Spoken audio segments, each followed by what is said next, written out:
অন্তর্বর্তী সরকার দায়িত্ব গ্রহণের পর বর্তমানে সবচেয়ে আলোচিত বিষয় কবে হতে যাচ্ছে ত্রয়োদশ জাতীয় সংসদ নির্বাচন। এমন অবস্থায় আগামী জাতীয় সংসদ নির্বাচনের তফসিল কখন ঘোষণা করা হবে সেটি জানিয়েছে প্রধান নির্বাচন commissioner AMM Nasir Uddin.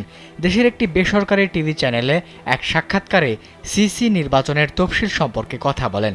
CC বলেন, ২০২৫ সালের সেপ্টেম্বরের আগেই ভোটার তালিকা প্রণয়ন ও রাজনৈতিক দলের নিবন্ধন দেওয়ার পর জাতীয় নির্বাচনের তফসিল ঘোষণা হতে পারে। এছাড়া ২০২৫ সালের ডিসেম্বরে নির্বাচন ধরে কর্মকর্তাদের প্রয়োজনীয় নির্দেশনা দেওয়া হচ্ছে বলে জানা গেছে।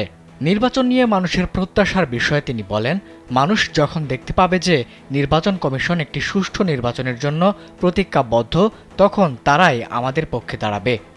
ক্যামেরায় ওয়াও, স্টাইল দেখাও, Xenon X21 পারলে ঠেকাও।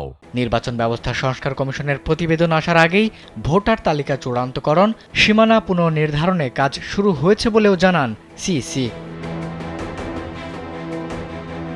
এদিকে বিতর্কিত দ্বাদশ জাতীয় নির্বাচনের ৭ মাসের মাথায় ছাত্র জনতার অভ্যুত্থানে দেশ ছেড়ে পালিয়ে যেতে বাধ্য হন সাবেক প্রধানমন্ত্রী শেখ হাসিনা।